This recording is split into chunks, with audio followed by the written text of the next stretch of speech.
katakanlah, atuhajjunana, apakah kalian ahli kitab Yahudi Nasrani akan mendebat kami fillah, tentang Allah. Jadi ini petunjuk kepada Nabi Muhammad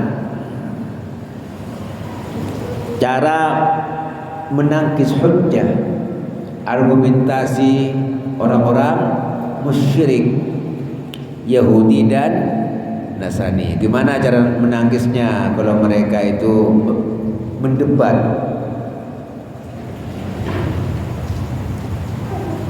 Apakah kalian akan mendebat kami tentang Allah, tentang keesaan Allah, tentang keikhlasan kami menyembah Allah, tentang ketundukan kami kepada Allah, kami menjalankan perintahnya, meninggalkan larangannya? Mau kalian debat? Enggak perlu, enggak ada artinya. Wa huwa rabbuna wa rabbukum, Allah itu Tuhan kita, Tuhan kami dan Tuhan kalian juga. Enggak usah didebat, satu-satunya Allah yang Maha Esa. Kalau kami patuh, ya memang seharusnya. Kenapa? Dia yang mengurus kita, Dia yang mengatur kita, Dia yang ngasih makan kita, Dia yang mengikhlaskan kita, menghidupkan kita. Oleh karenanya hanya Dialah yang berhak untuk disembah, satu-satunya, tidak ada sekutu baginya. Jadi tidak perlu membantah, tidak perlu berdebat. Walana a'maluna walakum a'malukum, perbuatan kami ya untuk kami. Kalau kalian tidak mau kepada Allah yang Maha Esa, terserah urusan kalian. Kami tetap akan menyembah Allah yang Maha Esa.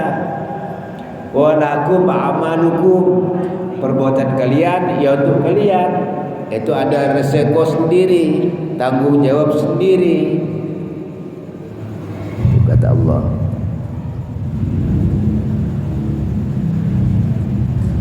Jadi kami bebas, terlepas dari kalian dan terlepas dari apa yang kalian sembah.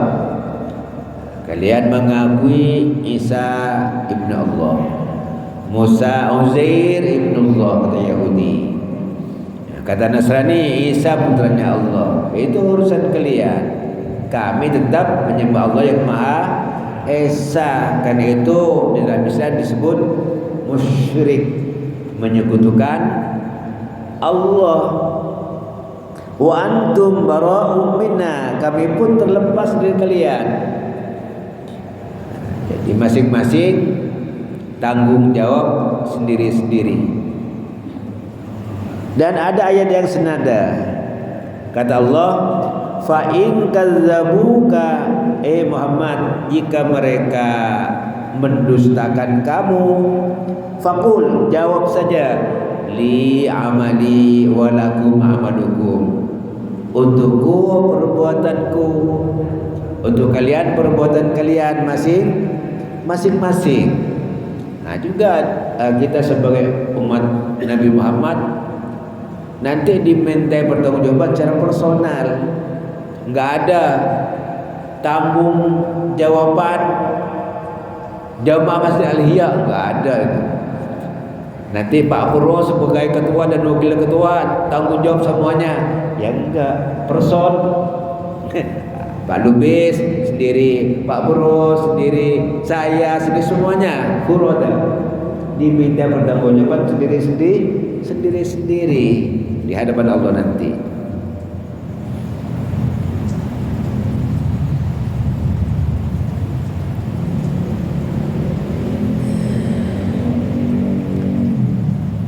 Wa antum bari'un mimma amalu, kalian pun bebas dari apa yang aku kerjakan. Aku menyembah Allah, ya urusan aku lepas dari kalian. Wa ana bari'um mimma ta'malun, aku pun bebas terlepas dari apa yang kamu kerjakan. Itu kata Allah kepada Nabi Muhammad, udah katakan saja seperti itu. Dalam ayat yang lain yang senada juga, fa in hajjuka, jika mereka mendebat kamu, faqul, jawab saja, aslamtu lillah, aslamtu wajhiya lillah wa man ittaba'ani, aku berserah diri kepada Allah. Demikian pula orang yang mengikuti aku, kita umatnya Nabi Muhammad, pasrah kepada Allah, tidak kepada yang lain. Enggak mengikuti pola orang Yahudi, tidak mengikuti pola orang Nasrani. Makanya kita disebut Muslim, orang yang menyerahkan diri sepenuhnya kepada Allah Subhanahu wa ta'ala, itu Muslim, berserah diri kepada Allah. Ya udah, apa kata Allah, Allah punya aturan, ya kami ikut. Sumbernya apa? Ya Al-Quran, ada Rasulullah, ada hadis. Lalu hadis, Al-Quran didalami oleh ulama. Jadi kajian ulama, dari ulama, ustaz, lalu kita faham.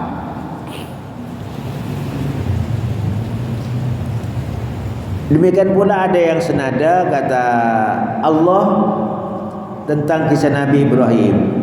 Alam tara ilal ladzi hajja Ibrahim fi rabbih, tidakkah kalian lihat, tidakkah kalian mengetahui dulu Nabi Ibrahim pun dibantah. Jadi bukan hanya Nabi Muhammad saja, dari Nabi Ibrahim pun dibantah oleh orang kafir.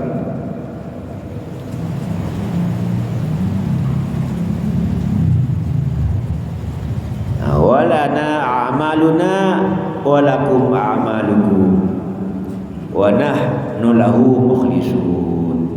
Bagi kami amal perbuatan kami, bagi kalian amal perbuatan kalian. Masing-masing ada tanggung jawabnya di hadapan Allah. Wa nahnu lahu mukhlisun, dan kami di dalam beribadah hanya ikhlas kepada Allah, murni karena Allah, enggak karena siapa-siapa, enggak karena manusia, enggak karena apa-apa, karena Allah. Itu yang kita cari dalam beribadah, hanya karena Allah, ikhlas. Ai nahnu bara'u minkum kama antum bara'u minna, kami terlepas dari kalian dan kalian pun terlepas dari kami. Wa nahnu lahu mukhlisun ai fil ibadati, dalam ibadah ikhlas semata-mata karena Allah Subhanahu wa ta'ala. Am taquluna, apakah kalian akan mengatakan atau menyebutkan atau berpendapat, inna Ibrahim wa Ismail wa Ishaq wa Yaqub wal asbat kanu hudan aw nasara. Apakah kalian mengatakan Ibrahim, Ismail, Ishak, Yakub dan keturunannya semuanya itu Yahudi, atau kalian katakan itu semuanya Nasrani?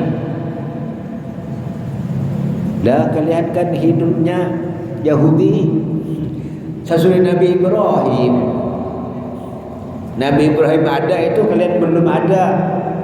Yahudi itu kan keturunan Bani Israel, keturunan Nabi Yakub. Kalian belum ada, kosong tahu Ibrahim Yahudi, kamu belum lahir. Tuh. Lalu kata Allah, Muhammad jawab, qul a'antum a'lamu amillah, kamu yang lebih tahu Allah. Jadi kamu ngaku lebih tahu dari Allah, gak pantas. Allah yang lebih tahu.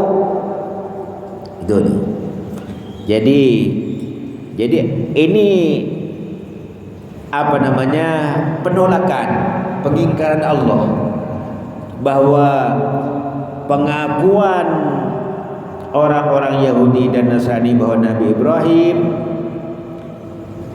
dan Nabi Ismail, Ishak, Yakub dan keturunannya adalah orang Yahudi, ini ditolak oleh Allah. Enggak benar kamu menyatakan seperti itu. Kata mereka, kanu ala millatim imal yahudiyah wa iman nasraniyah. Itu enggak benar. Qul a'antum a'lamu amillah, kamu yang tahu apa Allah yang lebih tahu? Maknanya Allah yang tahu kamu bahkan lahirnya sudah Nabi Yakub. Yahudi Bani Israel kan keturunan Nabi Yakub. Jadi keturunan Nabi Yakub itu kecuali yang Nabi itu siapa? Nabi Yusuf. Yang lain itu kan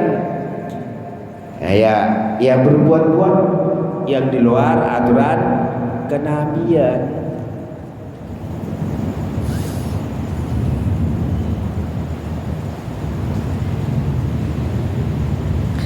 Jadi maknanya balillahu alam, Allah yang maha tahu. Wa qad akhbar annahum lam yakunu hudan wala nasara. Mereka itu bukan Yahudi dan juga bukan Nasrani. Seperti firman Allah, maka na Ibrahim Yahudiyan wala Nasraniyan. Mereka itu Nabi Ibrahim bukan Yahudi, bukan Nasrani. Walakin kan hanifan musliman, condong kepada kebenaran. Dia muslim, berserah diri kepada Allah. Wa ma kana minal musyrikin, bukan termasuk orang musyrik. Tuh, jadi bukan orang musyrik, bukan Yahudi, bukan Nasrani. Wa man azlamu mimman katama syahadatan indahu minallah. Siapa yang lebih zalim daripada orang yang menyembunyikan syahadah, kesaksian dari Allah yang datang dari sisi Allah. Maksudnya orang yang paling zalim itu adalah orang yang menyimpan pengetahuannya yang diperoleh dari kitab-kitab Allah. Taurat, Injil, Zabur, kan mereka baca Injil. Nanti di akhir zaman akan ada khatamun nabiyyin, nabi terakhir. Ismuhu Ahmad, namanya Ahmad, yaitu Muhammad maksudnya. Tapi mereka ingkari.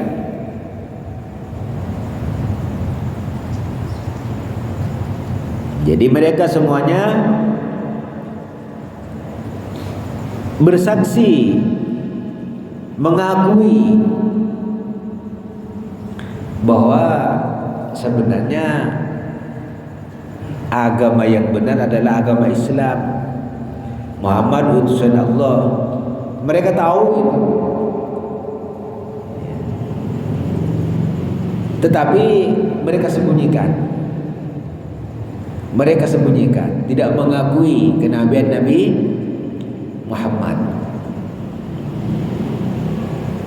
Jadi kenapa? Ya ada faktor gengsi saja. Kan mestinya kan di golongan aku kan keturunan Nabi itu sampai ke bukan Nabi semua. Dan Muhammad dari Ismail mana? Tahu-tahu muncul Muhammad katanya gitu. Nah, jadi mendamba-dambakan apa? Keturunan.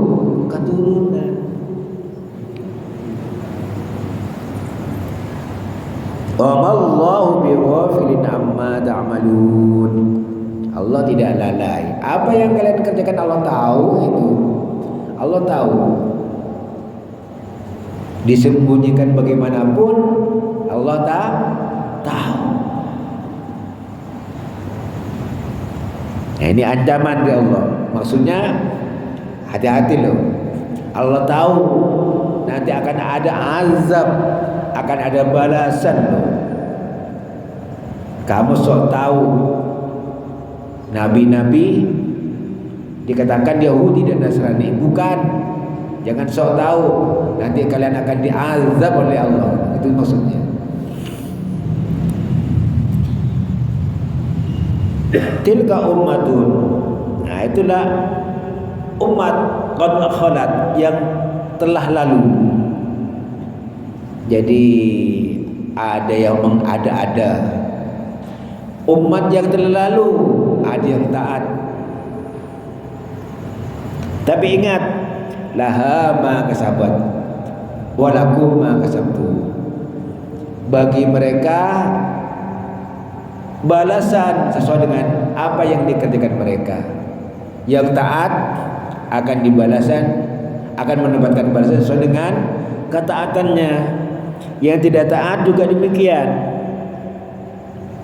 Lahum a'maluhum wa lakum a'malukum. Bagi mereka para nabi, Nabi Ibrahim, Nabi Yakub, Nabi Ishak taat kepada Allah, patuh kepada Allah.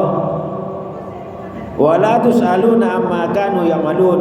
Kalian tidak akan ditanyakan tentang perbuatan mereka. Tidak ada gunanya kamu ngaku keturunan Nabi.